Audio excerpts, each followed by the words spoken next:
Hi, this is Ashley, and I am here for Tuesday Talks. Tuesday Talks is a Goodreads group where people talk and blog about the various topics of the week.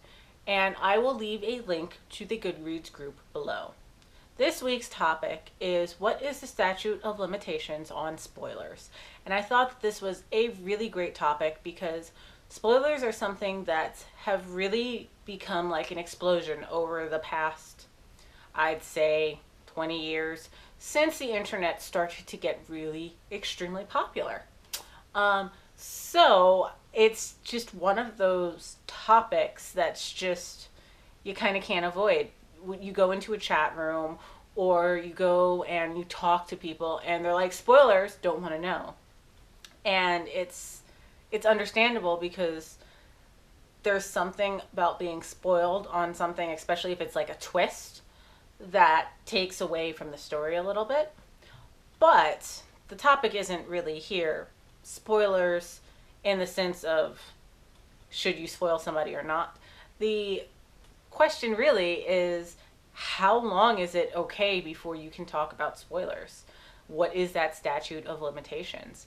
And I really think that it really depends on the medium and it depends on what you're trying to spoil. So let's go to a topic that I remember very distinctly, the release of the Half-Blood Prince. I was in the line with my best friend and some other people that we knew, and we were there and we were all excited about this midnight release. We're coming through and we're going through the line, and that is an extremely exciting process. The book is just coming out. It's a midnight release.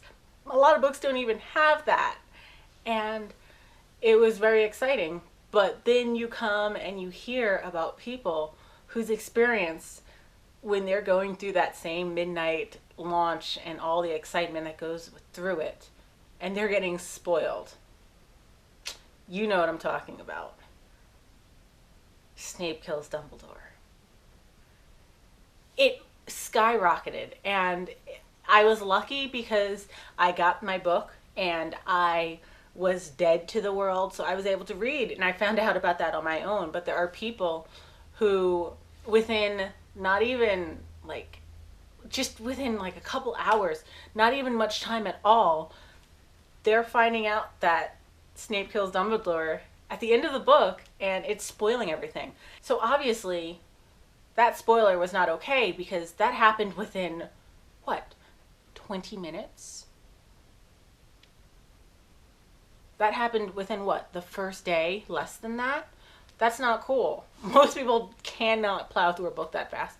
I did it because I'm obsessed and I had no life and I had nothing better to do during the summer. So I might need to question my life. But yeah, it was easy for me to just kind of shut off and not get spoiled. And I was able to plow through it. But most people took a while to read that book. It was a decent book. Not as big as the last, but it was pretty big.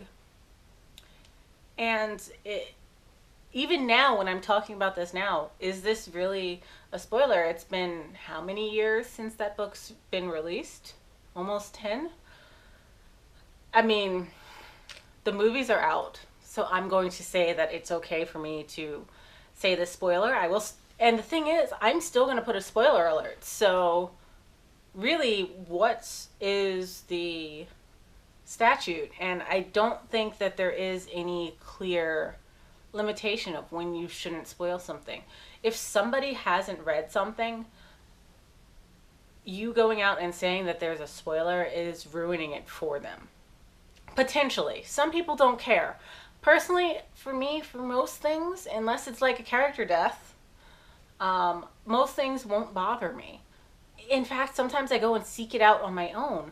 But when I'm seeking it out, I'm doing that on my own. I'm spoiling myself. I'm not just sitting there and having somebody else spoil something for me. I think that there should be a limit, though.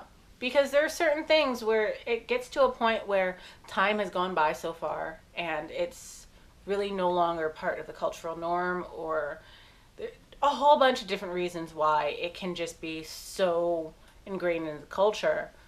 I see dead people. I knew that before I saw the movie. it changed the way I watched the movie. It didn't ruin it for me, but it changed how I watched it. And you shouldn't, I really don't think that people should have to censor themselves so hard. But the thing is, you also, it's not fair to the people who have consumed something to have to shut their mouths all the time.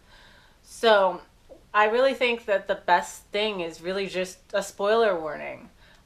Unless it's like 50 years old. And even then, like, it's still not cool. If somebody wants to consume something and they just haven't yet, why is it fair for you to spoil something for them? It's just, it's a tough topic. And I just honestly think that there comes a point where things become more common knowledge, but nobody should outwardly try to intentionally spoil another person.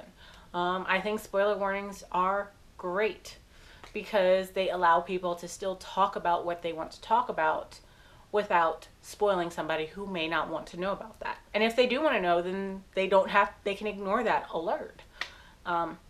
So really, I just think that if things are extremely old, you shouldn't have to tiptoe around it, but you shouldn't also go and just try to flaunt it, especially if somebody says that they don't want to know or they want to consume it. So yeah, it's tough. I don't think that there should be a very specific statute of limitations, but you need to give people some time. Not everybody jumps on everything real fast like I do. So yeah, those are my thoughts. They're really complicated and not completely coherent, but I want to know what you think about the topic of spoilers. So why don't you leave your comments below and like the video if you agree or you just like what I thought about here and talk to you about. And subscribe if you are not. And I will see you guys next time.